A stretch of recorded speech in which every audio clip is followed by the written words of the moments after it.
As soon as the door of the plane swings wide open, I know I'm home. Not in a sense that this is my real home, but the moment reminds me of where I come from. Whenever I come back home to my home island, I know I'm home even if my eyes were closed when stepping off the plane. It's because I can smell the air. The air smells like sugarcane stalks. Sugarcane fields in the place where I grew up is as ubiquitous as the sky, so the smell of sugarcane perfumes the air. There is always something in your hometown that will remind you of your own childhood. It could be the home-cooked meal that your mother prepares every day, or the pews in your local church where you had your first communion. All this brings back memories, and this is what Camino does to me. It brings me back home. This is my own homecoming. Spain.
There's an infinite kind of Caminos.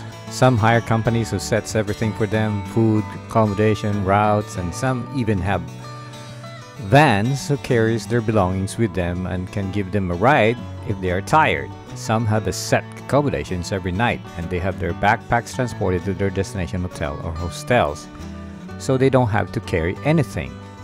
There's countless ways you can do your own Camino, yet with all these modern conveniences and preparations, Camino still exudes a certain sense of discovery of the unknown. We forgot to have our Camino passport stamped because the first church we visited in Irun was closed. The church in San Sebastian, which offers stamps for pilgrims, closes at 5 p.m.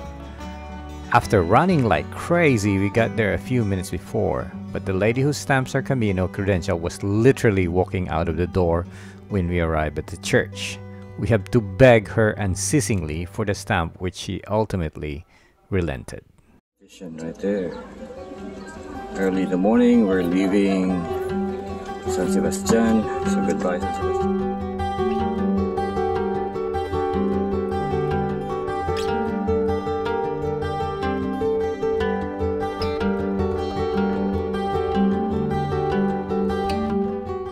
Every day, you wake up in a strange city or town and end up sleeping in another strange town. When you reach your final destination of the day, your feet hurts and you probably missed lunch for some reason, just like this day, so you're starving, yet this journey is more than sightseeing or even more than a trip of your dreams. It's more than that. It involves an interior journey to somewhere you're not familiar with. It is a spiritual journey of your heart. It is the interior pilgrimage that you have been longing for. Ironically, Camino somehow is a place of stillness within. Your feet keep moving every day, but your soul remains still. The same stillness that Saint Ignatius of Loyola experienced when he composed the spiritual exercises. It is still used by millions to this very day.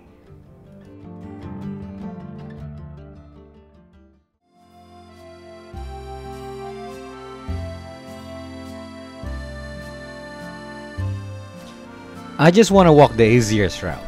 This is probably the most common desire among those who wants to walk the Camino for the very first time. It is completely a valid reason. But just like in life, Camino is not easy. It is full of ups and downs. Some stages are short and some are very long.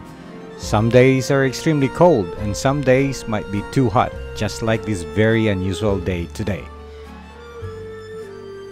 How we handle them is what matters. It can decide whether we make it to Santiago or throw in the towel and call a taxi and give up.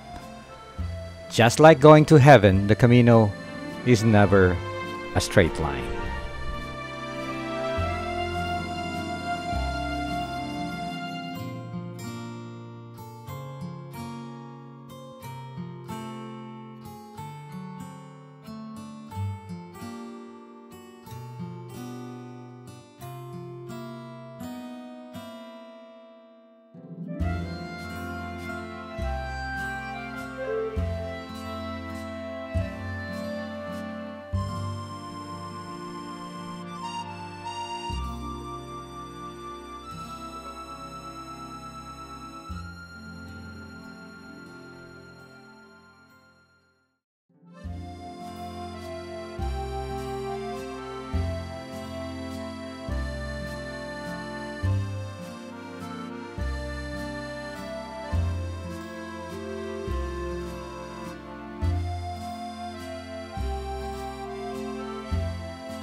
Sacrifice is probably one of the most misunderstood words in Christianity.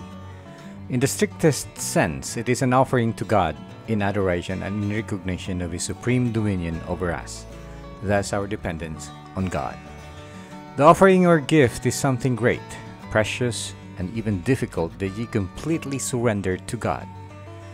In the loose sense, a sacrifice is something that you do on behalf of a person or a cause. A pilgrimage makes sacrifice something that turned into something sacred. When my gout flared up on this stage because of eating too much seafood, I offered the pain to something greater than myself, the prayers of my friends and families at the foot of the cross of Jesus Christ.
Oftentimes we think of angels and saints as winged creatures who float in the air. They probably do, but in our case they rode in an RV. They saved me when we were desperate. All throughout its 1200-year-old history, millions have walked the Camino, including saints and many great people. It is surreal to think that these pilgrims who made a difference walk on the same path that I am now taking, literally walking in the footsteps of the saints. If only I could emulate their humility and kindness in my own little way, then perhaps my own pilgrimage is all worth of all the sacrifices.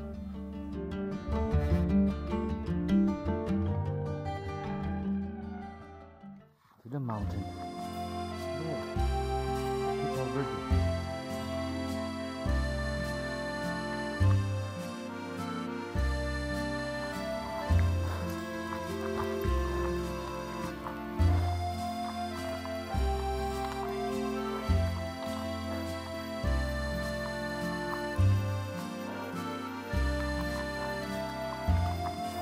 Walking with pilgrims from all over the world gives us a glimpse of how eccentric and funny the connection that the Camino can provide. Many times the pilgrims would play, "What ethnicity do you think he or she is?" Today, none of the pilgrims along the route got it right when it comes to guessing our ethnicity, especially my wife's.